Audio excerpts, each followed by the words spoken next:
Hi and welcome to another episode of eCommerce One, and today's guest is Emily McGuire. Now, Emily is the owner and chief email marketeer and at Flourish and Grit, an email marketing and automation studio based out of Michigan. How are you doing, Emily?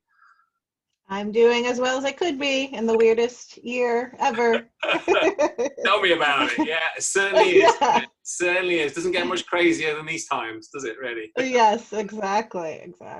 So today's episode is very much going to be focused on email marketing. So I know it's something that I am super passionate about. I know something that my agencies are super passionate about. So I'm looking forward to getting the lowdown and hopefully definitely sharing some amazing nuggets for our listeners. So how long have you been working in email marketing? So what made you get into it? Let's get straight into it. Yeah, so I've been doing only email marketing it's been about 6 or 7 years now. Before that, I was a digital marketing generalist. Yeah. So I did all the things. And like most people, I started in digital marketing with social media. Yeah. And they're like, oh, this is on computers. You can do email too, right? Yeah. Exactly. So I just got thrown on my plate, and then Google and I became best friends, frantically Googling all the things. So most of that, most of that's been in the e-commerce retail space. So working brand side before I went out on my own. So some brilliant insights on their way for our e-com readers. So what would you say some of the sort of things you're seeing that are coming through on the future of email marketing for e-commerce stores? For e-commerce, so people are talking a lot about predictive analytics, right? So being able to capitalize on all of the data out there to see when people are most likely to purchase again, and what campaigns are particularly working well. But that requires having the resources to be able to dig into the analytics, right? And really strategize around that. So somebody's already bought from your store and then using the predictive sort of technologies to predict when they're likely to, when's a good time to then obviously put another offer or another series of emails in front of them. Are there any sort of specific, let's say, softwares or softwares really that people can look at that can help them with that? You know, obviously I think a lot of our listeners will be sort of Magento, Shopify, a lot of the usual culprits, WooCommerce, those type of platforms. Any specific tools that you'd recommend on that? So actually an email service provider called Klaviyo is, if I'm sure people are already familiar with that, if they're in the e-commerce space, they have really incredible predictive analytics around email. It's actually, and for the price point, I can't believe they can offer that. So that's what I recommend. Yeah, I was actually on their site the other day. They're on our hit list of guests for our podcast. Okay. So we'll be having a chat with them soon. I'm certain of it. So I think what surprises me still with e-commerce stores is probably the lack of use of email. I think that's one of the big things. They're very focused on new business, from the usual culprits, which are SEO and PPC, which is great because that's, I run 2 agencies that do that. But email, it astounds me when we see the amount of firms that aren't doing email. What would your advice be to e-commerce stores that are maybe just getting started with it at that early stage, trying to get things implemented with email systems and email automations? What advice would you give to them? Yeah, so I mean, SEO and PPC is obviously amazing, right? Like it drives a ton of traffic to your store. Yeah. But the average website has about a 50% bounce rate. So that means people, like half that traffic is just leaving after one visit. Yeah. And which means those are a ton of opportunities for sales that could be captured with an email address, right? So having that email address to then keep following up, like that's the beauty, right? Is the follow-up. That can be incredibly targeted based on how they signed up, how their traffic source, right? And then you can capitalize on what pages they were browsing. And provide really personalized content. So I've seen the power of email, especially in e-commerce. Before I went out on my own, I was working in-house for a large e-commerce company And I was on a team there were 5 of us only working on email. And we were bringing in about $20 million a year just in email campaigns. Wow. So I have seen the power that it can provide. Yeah, I have to say I've seen a similar thing. Yeah, I think it's sort of night and day when people aren't using it, and then you then they start to use it. And just when we use it in our business, some of the returns are just insane. They are ridiculous, Yeah. Yeah. And it can make up like 20 to 30% of your revenue easily. So what would be a sort of a first thing they should set up? So you've got an e-com store, you've got no email going out, which is unlikely you've got no email, but it happens, doesn't it? Right. What would be the first sort of set of emails, first thing you would start to work on, or you would recommend them to work on? And they've got no emails going out. All they've got is maybe receipt emails and order process emails, but nothing else. What would be the first sort of email or set of emails that you would work on? Yeah, so greatest hits in email marketing.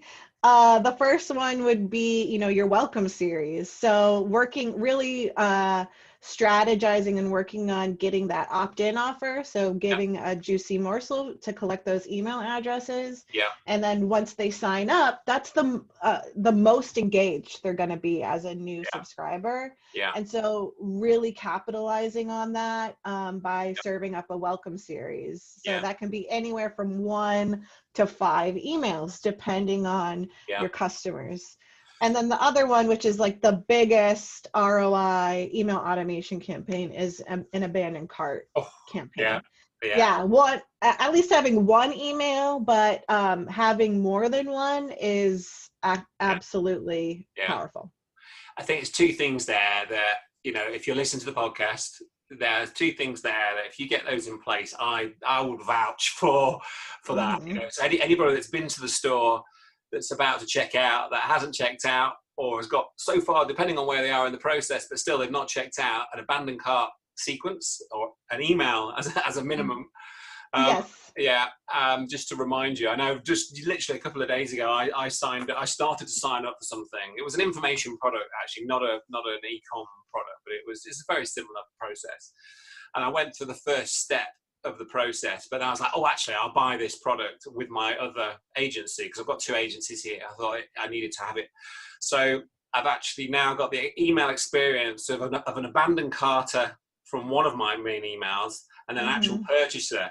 And it's sheer brilliance what they're doing in their follow-up. I've had about 6 abandoned cart emails now, and I just think, what more could he say to me to try and convince me to buy it? Obviously, I've already bought it over here, but it's just so good, and I love being sort of sold to. I love that craft of it, because it is a real craft, isn't it? So that abandoned cart, and then as you said, that initial welcome sequence, whether they're signing up for a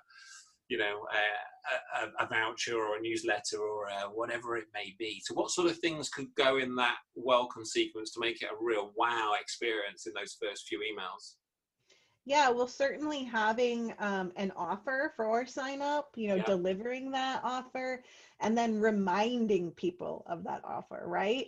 So that means, those first, or anything after that first email where you're delivering the offer, having, your best sellers in an email, customer favorites, that kind of thing, things you might like, but also like telling your brand story as well, like giving it some personality to make it likable, but also just include, like, reiterating that offer in every single email, so that, because you can't expect people to remember, like, I did sign up for a discount when I gave them just reconfirming, going through it again. It might seem over the top, but people skim, don't they? They skim, and what was the offer again? I can't find it. Well, it's there in black and white, but let's remind them again.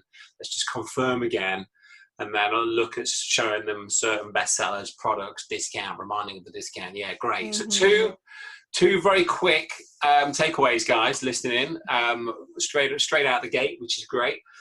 So with a lot of email marketing and our marketers, I see a lot of scarcity in emails. Yes. Just sort of saying, offer's going to run out, and at this point, and some of it is a little bit borderline for me in terms of, well, it's not really going to run out, is it? It's not, it's not the way. So some of the language that's used in some of the sort of trying to convince you that there's certain deadlines just seems a little bit too much sometimes. What are your thoughts on sort of scarcity in emails and email sequences?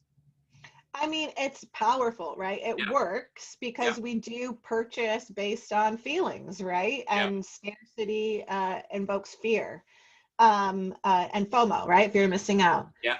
And but if you overuse it, it loses its credibility, right? Yeah. And its leverage. That's the key word, isn't it? That credibility and your credibility as a seller. Yeah. Right, exactly. And then also people don't understand that sometimes when you issue an offer or you put out an offer in an email or anywhere, that it does expire. Like we don't always realize that, like, oh yeah, there's a sale going on. And then you're expected to read the fine print where it says it expires in however many days. So like even just having that reminder is not necessarily an overused tactic, but it is helpful to let people know this offer is ending. So, but don't overuse it, because don't overuse it, but use it. You're saying use it, but obviously you've got to do it in the right way. Don't overuse it, and don't over push it. But you're reminding people that there is going to be a hard deadline. As long as there is a hard deadline or a hard discount, that it does finish at a certain point. Exactly. Because I know in the UK we have, it's slightly different, but we have there's like different high street stores, and their TV adverts will come on and go, right, sale ending next week, and those adverts have been running for like 9 years. Exactly. Yeah, and it just loses that whole, it's like, oh, whatever, I'm not even listening. Well, and it's trust too, right? So straight away, it's just like, really, the bank holiday sale, and then the Christmas sale, and then the Easter sale, and the whatever it may be. I'm sure you're getting a lot of Thanksgiving sales coming up or whatever. No, we're sort of like in the US, we've sort of passed Thanksgiving at this point. Everybody's on to Christmas. Christmas already, yeah, because nobody's like, it feels like we're not even having Thanksgiving this year. It's like, Thanksgiving what? Yeah. Okay, so we've now been as an e-com store owner, you've got your welcome series set up, for your juicy offer that you're giving them. You've got an abandoned cart set up. We've sent some emails around specific offers that are sort of time focused or discount focused at a certain time. What would be some of the metrics we should be looking at to measure now to see how well things are going, where we should dial things in or turn things down, and measure how well things are going? What sort of things should we be looking at in terms of measuring success? Yeah, so I mean, most people hyper focus on open rates. Yeah. Which can tell you, to me, they tell me the health of your list, right? So how engaged are people overall? Yeah. And if you have people who are falling off and not being engaged anymore, then your open rates drop. And to me, that tells you that you need to start cleaning out your list. Yeah. Because it can affect your ability to end up in the inbox, as opposed to the spam folder. And what sort of things you do to clean the list? Are you literally just go in and remove people that haven't opened after so long, or what? I mean, look at your average, maybe like it depends on how many emails you're sending out. Yeah. But typically I start at between 3 and 6 months to see when people are opening, and then consider unsubscribing them. Yeah. Or at the very least, just tagging them as unengaged so you can look at them later. And make that decision. Deal with them differently, sort of thing. Okay. And then the other thing is obviously revenue. So if you haven't yet already figured out how to tie revenue to specific email campaigns, I mean, that's crucial, right? To see individually which email campaigns are bringing in the money.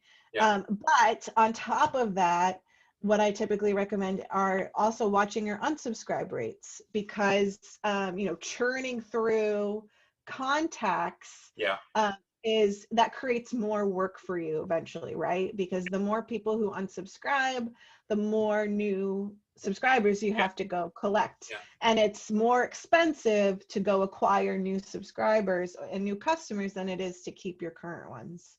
So and that's going to happen. You know, people are going to move on, they're going to unsubscribe, but watching for it should be under 1% for email, but watching it to make sure that you have a baseline, and if it spikes at any point, something's going on that needs to be looked at. Okay, so quite a few things there to look at, but I think you touched on obviously that the difference between, you know, we're trying to engage our existing list, but we're also trying to build a new list. Now, get new subscribers. What are some of the strategies you'd recommend to our listeners to engage and get new subscribers to our lists? Yeah, I mean, definitely have a compelling offer that's not giving away the whole store, right? Something that's tantalizing, that's not going to, you know, set you up for failure in the future. So usually a discount or a freebie of some kind works.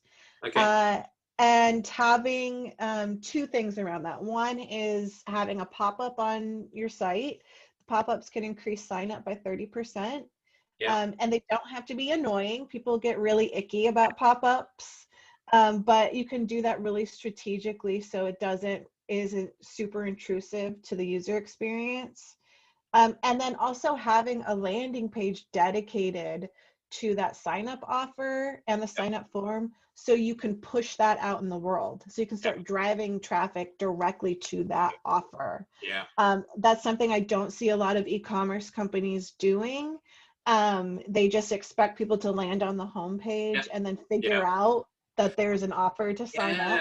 It's one of those, isn't it? I think, like you say, with a few other things that we should have a minimum campaign set up, and having something that you can consistently drive your other marketing efforts to, that isn't just a landing page, category, subcategory product. It's a very specific page that's been designed to get your email rather than get a sale, which is most e-commerce pages. It's trying to get your email, and then at some point you'll get the sale further down the line. So thinking about creating specific landing page, that's a great takeaway, I think, there. Yeah, that you can promote on social media, that you can drive any of your Google ads or Facebook ads to, right? Like, I think often we assume that there's a one-to-one correlation between an ad and a sale, and that buying cycle can take a little longer for some subscribers, for some customers.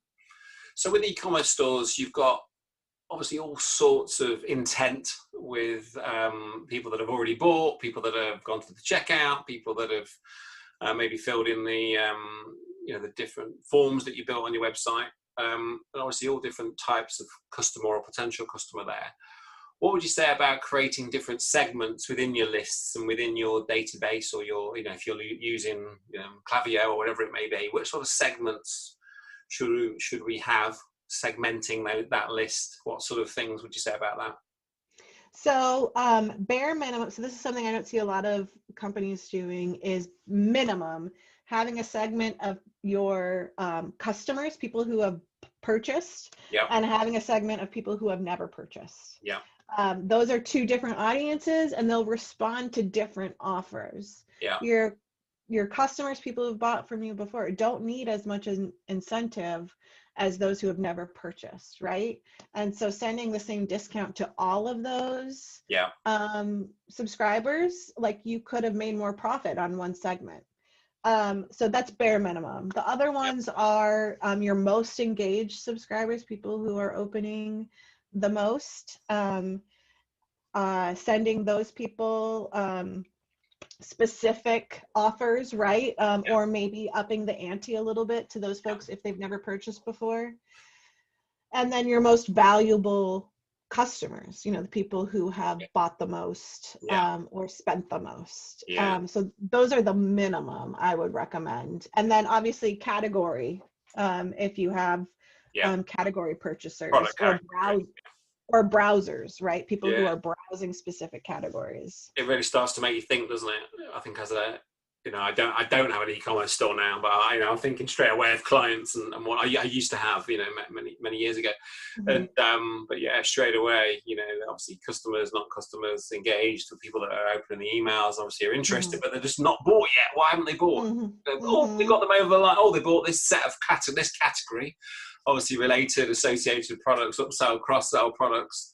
Just opens a whole opportunity then to move them from one segment to another segment, and then keep pushing that segment, keep them, they're now over here because they bought this, right? Let's show them the new version of XYZ.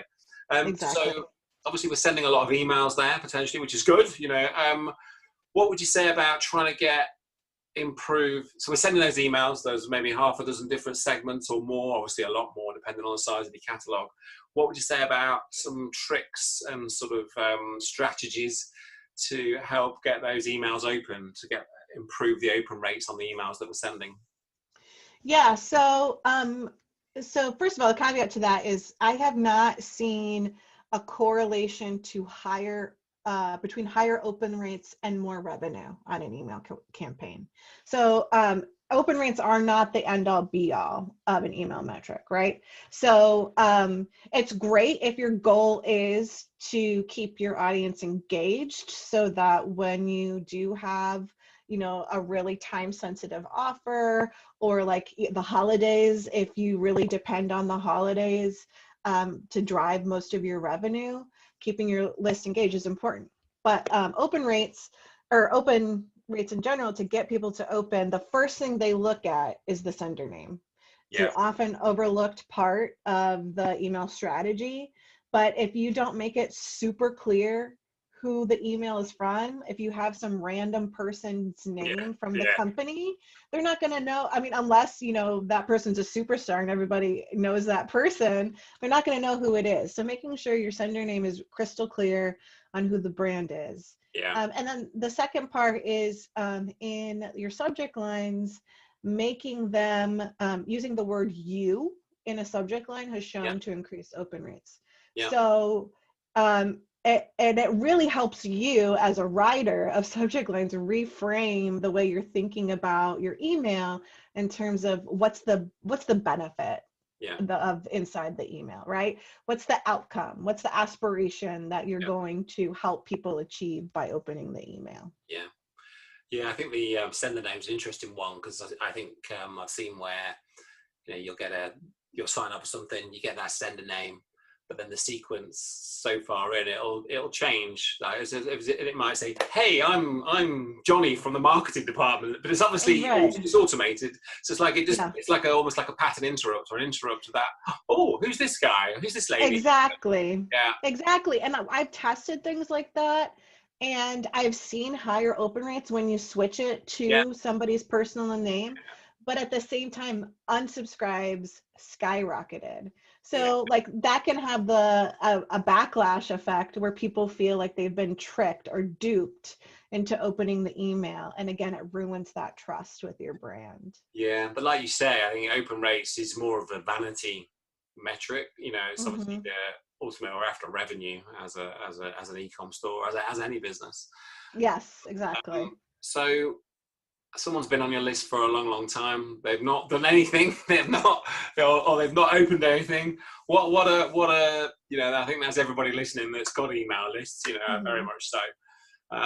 We've got a lot of people on our list potentially that just haven't done anything, bought anything, clicked on anything, or very little.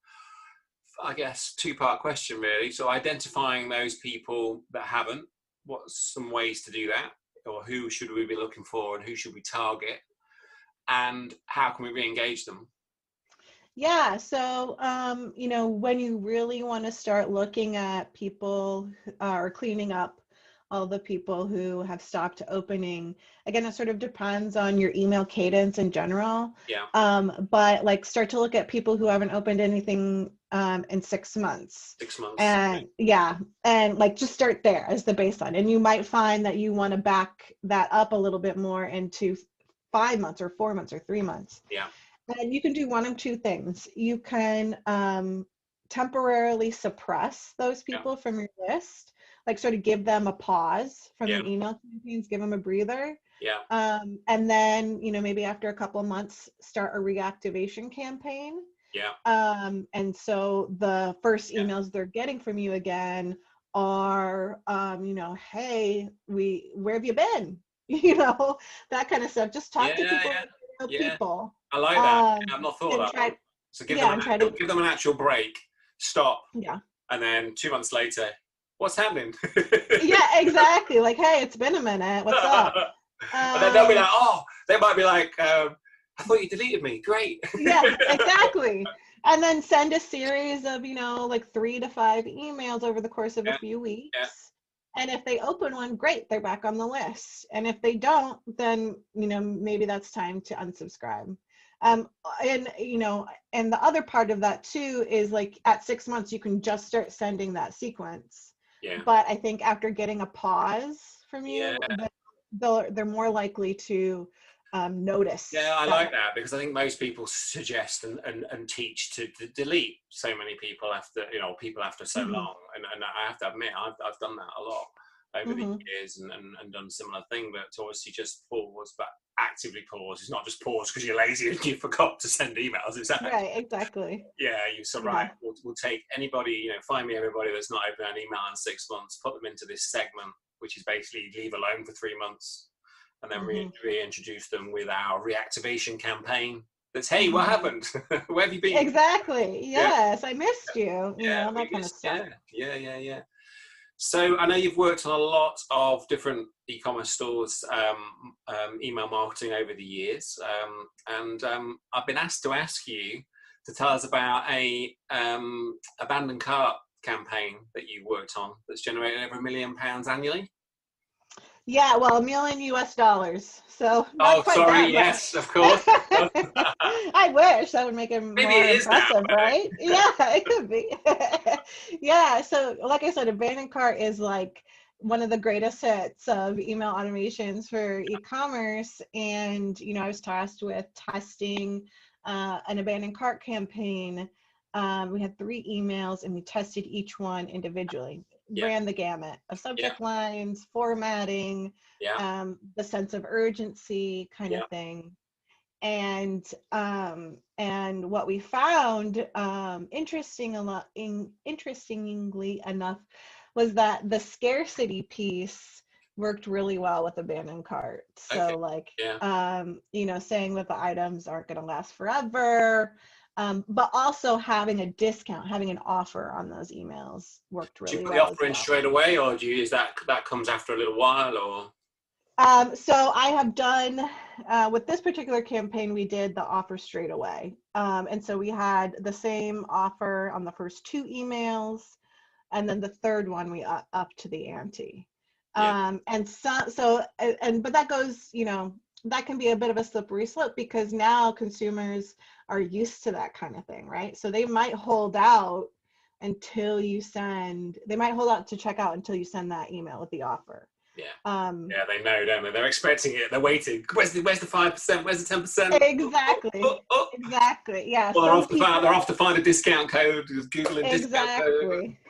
Some people have that kind of time and patience. But yeah. Okay. I mean, I think again, you guys that are listening to the episode, that abandoned cart, I think in every system that I'm aware of, it is very easy to set up nowadays. With the technology, most platforms come with it, or it's just a very simple plugin. Obviously, a lot of options there, different providers, but ultimately you're setting up a 1, 2, 3, 4 emails maybe, and saying, there's an urgency discount. That's simple. And when you think about buying anything online, unfortunately or fortunately, people need a nudge. People need a push. People need to be. It's like when I think of that as we do a lot of AdWords marketing and remarketing, but it's a bit like remarketing. We know that if we don't have remarketing dialed in on our ad campaigns, it's going to be nowhere near as successful. If we're just relying on ads running and then buying straight away, people don't buy straight away. A lot of people need that nudge. Do you know what? Bugger it. Let's just buy the damn thing. Yeah, exactly. Yeah, So, I mean, our attention spans are really short, yeah, yeah. especially in digital marketing. Oh, there's Yeah. so much noise out there, isn't it? And Mhm. it just happens. Just like, you go to buy something and then it's like, oh, do you know what? I'll do it later, and then you just forget, don't you? Mhm. Or you're going to do it later. And then 3 days have gone by. You've had your 2 reminder emails, your abandoned cart, your remarketing AdWords, your abandoned email number 3. Oh, do you know, I need to get that. Whereas Yeah, if yeah. that's not in place, it's huge. It's a huge, it's tens of percent increase in sales for e-commerce stores. So that if you're listening into this episode and you're at this point, I would pause right now on this podcast and go and set that damn thing up. Oh my God, yes. Yeah, Yeah, it's like you said, it's so easy. The first yeah, time I set up an abandoned cart email was like 6 or 7 years ago, yeah. and I had to go in and like hard code it into our website, and it was awful, and it's so easy now. Yeah. So I'm going to ask you a bit more of a personal question now. Uh-oh. I'm ready. So we've got a lot of Harry Potter fans. So Snape versus Sirius Black, who do you prefer and why? Oof. Oh my God. I want to say Sirius.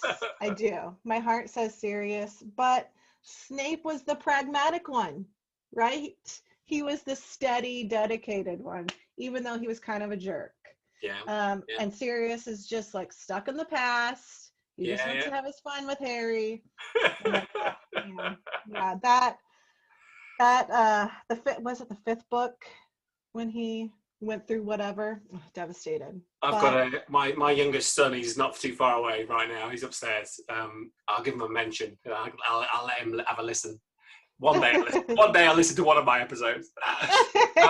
He's watched all the films 20 times, every single one. Oh my God. Yeah, that's Wow. eight of them, isn't it? So he's about 160 films he's watched. He's absolutely obsessed. A little bit less so now because he's a little bit older now, but Uh-huh.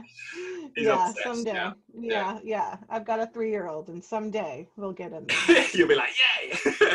Exactly. Yeah. Okay. So I like to finish every episode, Emily, with a book recommendation. If you were to recommend one book to our listeners, what would that be? Oh, marketing specific? No, it can be anything you like. Anything you like. It can be Harry Potter and the Goblet of Fire, whatever it is. No, it can be anything you want. It could be marketing, if you want to do marketing. It can be mindset. It can be anything. Yeah, anything. Anything. So I have discovered something about myself recently, that I cannot read nonfiction. I'm a big reader. I love reading fiction. Yeah. But right now I am listening to a book called Burnout. Okay. And it's about, just that, burnout. Yeah. And it's about, essentially emotional intelligence and how to let go of emotions so that they're not eating at you all the time. And it's blowing my mind. It's so good. Fantastic. I think that'll resonate with a lot of people right now. We obviously Exactly. lots of stuff going on in everyone's minds at the moment. So obviously a lot of changes over these last few months that everyone's having to work through, and that sounds great. So burnout, we'll get that. What we'll do, we'll make sure that's linked up on the show notes. So thank you so much for being a guest on eCom at One. For the guys that are listening and that would like to find out more about yourself and your business, and what's the best place to reach out and find you on the web? Well, I do hang out on the internet. Thank you so much for asking. So I'm very active on LinkedIn. Yeah. So come find me there. I'm posting all the time about email marketing and all those things.